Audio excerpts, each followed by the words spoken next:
Now, China says it has seen no unusual or novel pathogens in the respiratory illness spreading in the country. It was responding to the World Health Organization's request for data on a wave of pneumonia cases in the north of the country. Now, the UN Health Agency had noted an increase in influenza-like infections since mid-October compared to the same period in the previous 3 years. It said Chinese authorities had advised that there were no unusual clinical presentations, including in Liaoning province and the capital Beijing. Now, China's National Health Commission said last week that the spike was due to the lifting of COVID-19 restrictions, as well as the circulation of known pathogens, including influenza and common bacterial infections that affect children, such as mycoplasma pneumonia.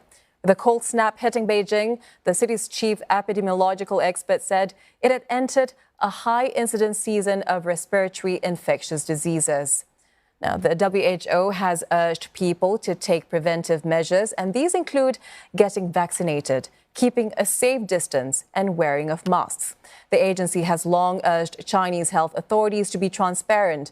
Beijing had faced criticism for its alleged lack of cooperation during the COVID-19 pandemic.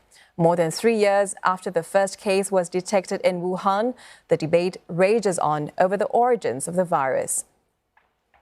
Now, for more on this, let's speak with Prof Fisher. He is Professor of Medicine at NUS Yong Lin School of Medicine and Senior Consultant at National University Hospital's Division of Infectious Diseases. Professor Fisher, thank you so much for joining us. Now, this wave of respiratory illnesses sweeping across China, what more do we know about it? Should we be concerned about the rising number of cases and its potential spread beyond the country?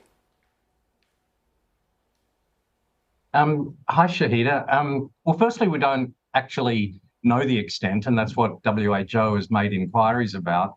Under the international health regulations, it's law to follow up on signals such as this. So if there's been a detection of increasing cases of respiratory disease, then the WHO is completely within its rights and its mandate to ask more about it. What's the epidemiology? What are the organisms? Is it increasing significantly? Is there anything novel?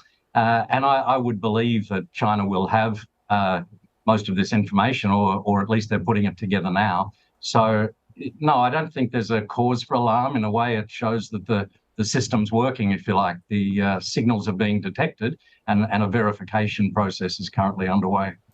So it's still in early days, and it remains unclear if the pneumonia outbreak and increase in respiratory infections are linked. But why is the country seeing clusters of pneumonia, particularly in children?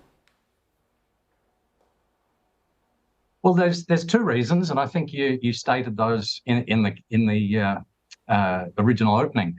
Firstly, it's seasonal. They're going into winter.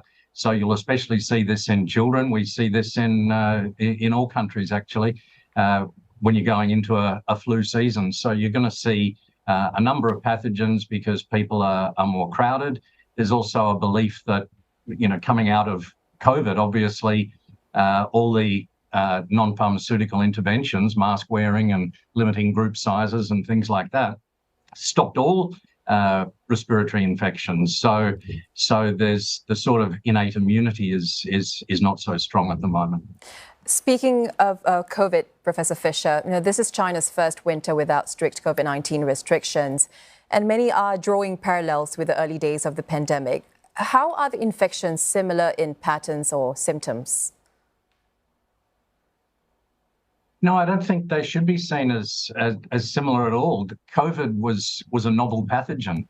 No one in the world had been exposed to it. We didn't have any treatments. We didn't have any vaccines. So it took us a while for us to have those tools to defend ourselves, if you like. So now COVID is one of those pathogens, and behaving quite differently to COVID when we were all sort of non-immune and had no treatments. There's some talk that some of this is due to mycoplasma, which is a bacteria that causes atypical pneumonia. So we're sort of due for that now. The last epidemic of that was actually in 2019 and early 2020.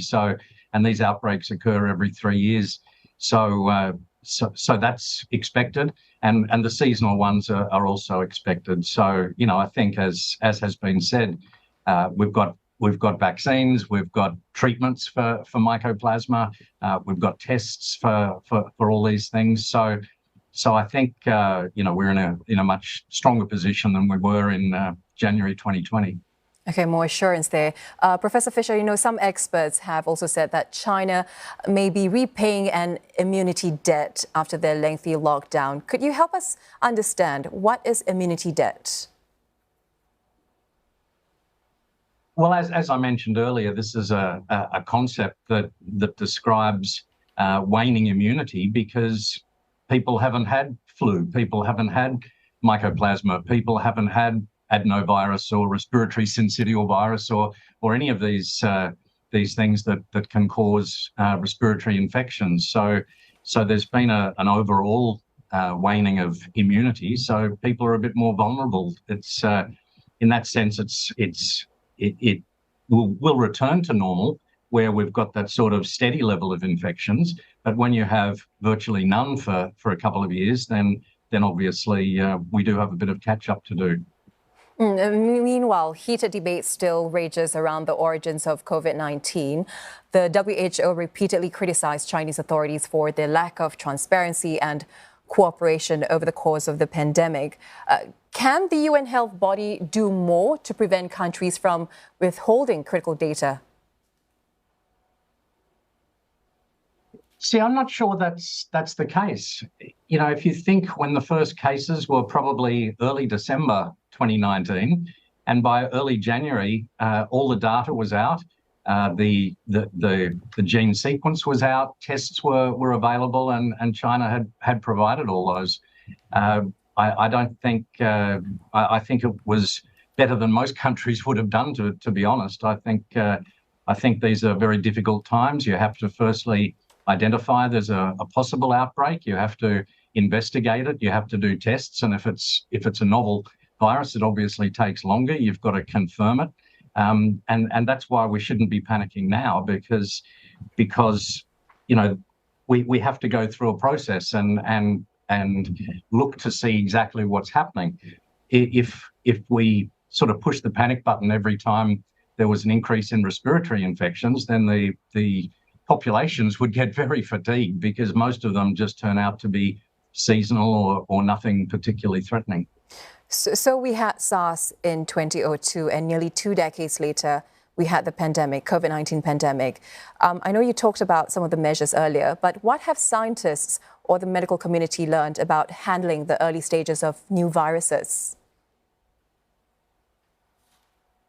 Well, I think over that 20 years, we're got much stronger surveillance. As I said, the fact that we know what's happening in North China now tells us about the surveillance and the communications and the processes in place to investigate these events. I can tell you, WHO is very active, and there'll be a lot of communications between the two places.